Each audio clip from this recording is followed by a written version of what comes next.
नमस्कार साथियों। आज हम चर्चा करेंगे हिंदी साहित्य के आधुनिक काल के जनक और गद्य साहित्य के जनक भारतेंदु हरिश्चंद्र की। विद्यार्थियों, भारतेंदु हरिश्चंद्र का जन्म 9 सितंबर 1850 में हुआ। बहुत कम उम्र में इनका अपने माता पिता से साथ छूट गया।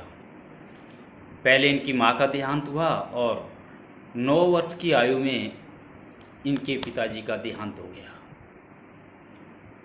भारतेंदु हरिश्चंद्र शुरू से ही पैदाइशी बुद्धिजीवी थे।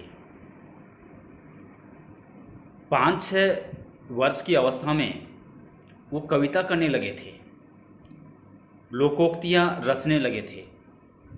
उनके पिता जब बलिराम कथामृत की रचना कर रहे थे तो भारतेंदु हरिश्चंद्र उनके पास गए और उन्होंने कहा कि हम भी कविता बनाएंगे। और खेल ही खेल में उन्होंने एक कविता की 2 पंक्तियां रच डाली। निश्चित रूप से हम ये कह सकते हैं कि वो शुरू से, या यूँ कहें कि पैदाइशी ही बुद्धि लेकर के आए थे। गोपाल चंद, जो उनके पिता का नाम था, उन्होंने कश्यप कथामृत की रचना की और उस कश्यप कथामृत को के सोरठे को की व्याख्या के लिए एक सभा आयोजित की और सभा में एक से बढ़कर एक उस समय के विद्वान थे। संयोग से भारतेंदु हरिश्चंद्र भी उस सभा में बैठे थे। जब उस सोरठा का अर्थ किसी भी बुद्धिजीवी से नहीं आया तो विनम्र स्वभाव से उन विद्वजनों की सभा में खड़े होकर भारतेंदु हरिश्चंद्र ने कहा कि बाबूजी, क्या हम इसका अर्थ बता सकते हैं? और उन्होंने वो कर दिया जो उस सभा में बैठे हुए सभी बुद्धिजीवी वर्ग नहीं कर पाए। दोस्तों, बाल्यावस्था में ही उन्होंने उर्दू, अंग्रेजी, फारसी आदि की शिक्षा प्राप्त की। मात्र 13 वर्ष की अवस्था में 1863 में उनका विवाह मन्नो देवी से हो जाता है। भारतेंदु हरिश्चंद्र एक ऐसे विद्वान थे जिनको तमिल और तेलुगु छोड़कर के सभी भाषाओं का ज्ञान था। उनका अधिकतर समय जीवन काल का पढ़ने और लिखने में व्यतीत हुआ। उनके पास हमेशा कागज और कलम रहा करती थी। 16 वर्ष की अल्प आयु में उन्होंने एक पत्र निकाला, कवि वचन सुधा, और 17 वर्ष की आयु में एक चौखंबा स्कूल की स्थापना की। 20 वर्ष तक आते आते ऑनरेरी मजिस्ट्रेट वे नियुक्त हुए।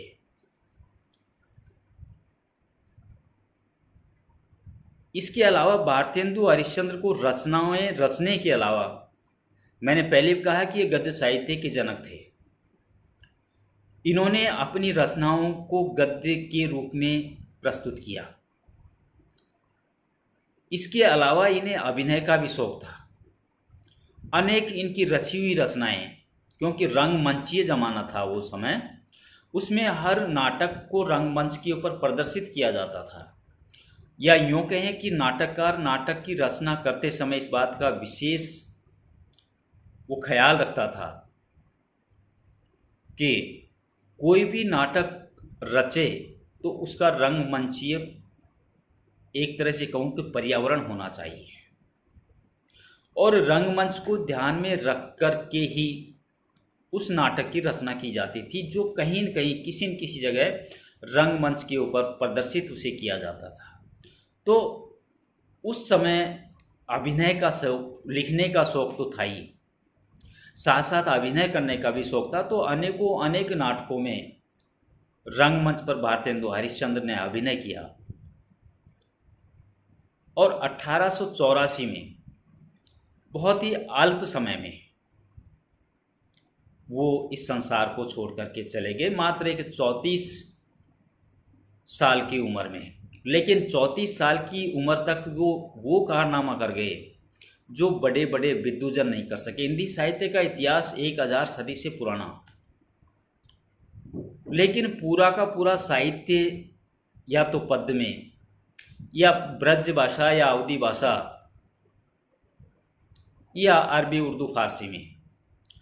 लेकिन 1850 में जन्मते ही इन्होंने गद्य काल की रचना शुरू की और हिंदी साहित्य के इतिहास में एक अमिट नाम छोड़ करके चले गए, जिन्होंने एक नए युग की शुरुआत की, आधुनिक युग की जिन्होंने शुरुआत की।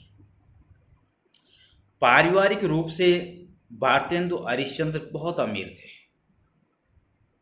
उनके पिता, उनके दादा के दादा, यूँ कहें कि 5वीं पीढ़ी से पहले तक, जब अंग्रेज़ों का शासनकाल था, तो अंग्रेज़ों के शासनकाल में ही एक बहुत बड़े एक जमींदार के रूप में इनके दादा परदादा रहे।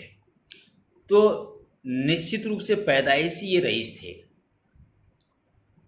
और इन्होंने अंग्रेज़ों का विश्वास किया, क्योंकि अंग्रेज़ों ने ही इन्हें आगे बढ़ाने का काम किया। इनके पास जो धन संपदा जो आई वो उस विश्वास के कारण से ही आई।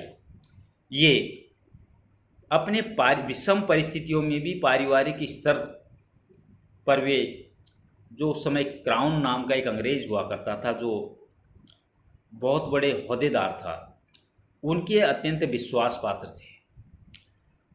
कारण ये था कि भारतेंदु वैष्णव थे और वो अंग्रेज ये मान के चलता था और ये सत्य भी था कि वैष्णव विश्वासघाती नहीं होते।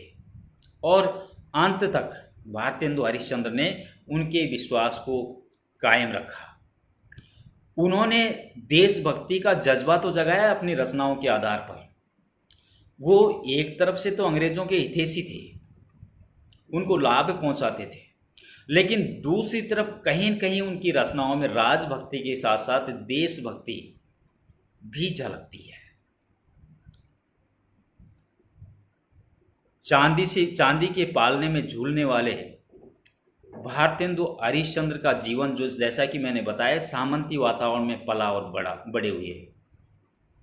ऐसा कहा जाता है कि उनके जो विवाह हुआ था मन्नो देवी के साथ में 1863 में, उस विवाह में बारातियों को जिमाने के लिए, भोजन के लिए एक कुएं में चीनी डाली गई। आप मान सकते हैं कि उस जमाने में वो कितने रईस होंगे, कितने सामंतकालीन परिवेश के पले बड़े हुए रहे होंगे। उन्होंने एक कुएं में चीनी डाल दी और उस चीनी के घोल से, मीठे पानी से, शरबत से पूरी बारात का स्वागत किया। ऐसा माना जाता है कि उस जमाने में भारतेंदु हरिश्चंद्र की जब बारात निकली तो बारात की लंबाई 3 मील थी।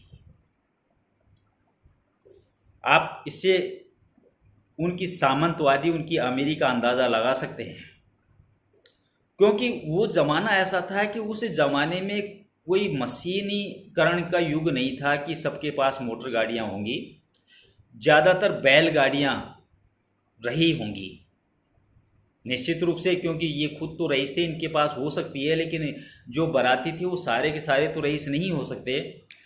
तो 3 मील तक बारात जो बैलगाड़ियों से आई हुई होगी, एक बैलगाड़ी में 5 या 7 या 10 आदमी होंगे।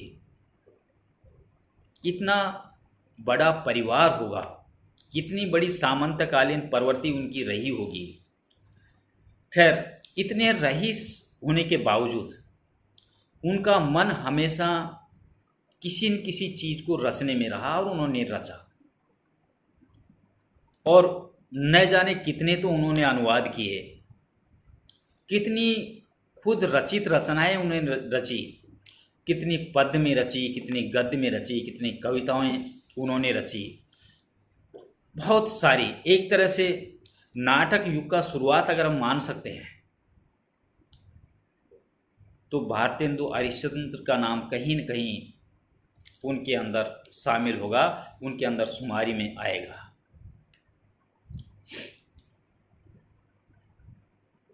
मैंने इनका जीवन काल बताया 1850 से 1884। दोस्तों, मैं जिस प्रसहन या जिस नाटक की चर्चा करने वाला हूं भारतेंदु हरिश्चंद्र की, वो नाटक, वो प्रसहन ऐसे समय में रचा गया कि उसके 3 वर्ष बाद में उनका देहावसान हो जाता है। और उस नाटक की सबसे बड़ी खासियत ये रही कि हिंदी भाषी और बंगालियों की एक संस्था, नेशनल संस्था, उनके लिए उस नाटक की रचना की। और उससे भी बड़ी बात कि भारतेंदु हरिश्चंद्र को उस संस्था ने, नेशनल संस्था ने, एक नाटक रंगमंच के लिए तैयार करने के लिए सिर्फ 1 दिन का समय दिया। दोस्तों, आप अंदाज़ा लगा सकते हैं कि आजकल जिस रंगमंच के लिए कोई नाटक की रचना की जाती है तो वो नाटक बहुत पहले रचा जाता है और उसके नाटक के हिसाब से वो रंगमंच सजाया जाता है। आधुनिक परिवेश में तो टेक्नोलॉजी बहुत ज़्यादा आ गई कि उसको रातों रात सजाया जा सकता है, पर्दे बदले जा सकते हैं, न जाने देश भर की बहुत सारी टेक्नोलॉजी का प्रयोग किया जा सकता है। लेकिन मैं बात कर रहा हूँ 1881 की। अंग्रेज़ों का शासन जरूर था, लेकिन टेक्नोलॉजी कहीं शासनकाल के बीच में नहीं थी। वो कोई कंप्यूटर, टीवी, टेलीविज़न का ज़माना नहीं था। वो उस रंगमंच का ज़माना था जो खुले में पब्लिक लोगों के सामने रंगमंच पर वो नौटंकी की जाती थी और प्रत्येक पात्र को संवाद दिए जाते थे। वो पात्र संवाद को रटता था, याद करता था और पर्दे पर उन संवादों को उतारता था। इसके अलावा जब किसी नाटक की रचना रंगमंच के लिए की जाती है तो निश्चित रूप से उस परिवेश, जिस परिवेश में उस नाटक की रचना की जाती है, उस परिवेश को देखा जाता है। नाटक में एक से ज़्यादा सीन हो सकते हैं, एक से ज़्यादा परिवेश हो सकते हैं। ग्रामीण परिवेश आ गया, बाजार का परिवेश आ गया, जंगल का परिवेश आ गया, या कोई बगीचे फूलों का परिवेश आ गया, या कोई राजा महाराजा का सिंहासन आ गया। आप सोच सकते हैं कि इतने सारे परिवेश एक मंच पर एक साथ, क्योंकि लोग सामने बैठे हैं। आपको जो कुछ बोलना है लोगों के सामने बोलना है और उस चीज़ को प्रदर्शित करना है, लोगों की भावनाओं को जगाना है और लोगों को ये समझाना भी है कि उस नाटक का उद्देश्य क्या है।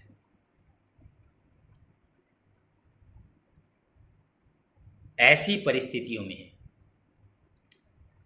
जब समय दिया जाए 1 दिन का कि आज आपको एक नाटक लिखना है और शाम को उस नाटक का मंचन होना है, और वो नाटक भी कहाँ, मंचन भी कहाँ होना है, काशी के दशाश्वमेध घाट पर, जो भीड़ भाड़ का इलाका है, जहाँ पर यात्री हमेशा जमा रहते हैं। उस घाट पर उस नाटक को अभिनीत करना है, मंजित करना है, मंचन करना है। दोस्तों, भारतेंदु हरिश्चंद्र ने वो नाटक भी लिखा और वो नाटक रात को प्रदर्शित भी हुआ। आप उनकी बुद्धि के कौशल का अंदाजा लगा सकते हैं कि एक लेखक के दिमाग में इतनी सारी बात कैसे आई होंगी और कैसे उन सारी बातों को, पात्रों को समझाया होगा, कैसे रंगमंच का वातावरण बदला होगा और कैसे वो नाटक, वो प्रसंग, जो लोग सामने बैठे हैं उन लोगों को समझाया गया होगा पात्रों के द्वारा। लेकिन निश्चित रूप से ये 20-22 पृष्ठों का एक प्रसंग जिसे कहें, नाटक का एक छोटा रूप, उसे भारतेंदु हरिश्चंद्र ने लिखा और उसे मंचित भी किया, और जिसके कारण लोगों ने उसे सराहा भी। उसका परिणाम ये हुआ कि उसके बाद हजारों हजारों बार उस नाटक का मंचन हुआ, और हर बार लोगों के अंदर गुदगुदी मची। लोगों ने परिवेश को समझा, उस समय की परिस्थितियों को समझा, और उन परिस्थितियों को समझ करके उस नाटक को सफलता के उच्चतम शिखर पर पहुंचाया। अब मैं नाम बताता हूं उस नाटक का, उस प्रसंग का। आप भी सोच रहे होंगे कि ऐसा कौन सा नाटक, ऐसा कौन सा प्रसंग है जो एक लेखक को कहा जाए कि आपको एक नाटक की रचना करनी है और उसको रंगमंच पर प्रदर्शित भी करना है, वो भी एक दिन में। दोस्तों, उस नाटक, उस प्रसंग का नाम है अंधेर नगरी। और वो अंधेर नगरी उस समय की शासन व्यवस्था के ऊपर तंज है, उस समय की न्याय व्यवस्था के ऊपर तंज है। लेकिन मैं सलाम करता हूं भारतेंदु हरिश्चंद्र को, जिन्होंने उन्हें बखूबी लिखा, समस्याओं को भी उठाया, लोगों का मनोरंजन भी किया, और अंत में सफलता के सर्वोच्च शिखर भी वे पहुंचे, वह भी मात्र 34 वर्ष की आयु तक रहने के कारण। अब मैं इसके आगे की बात आपको इसकी अगली सीरीज में बताऊंगा। नमस्कार, बाय।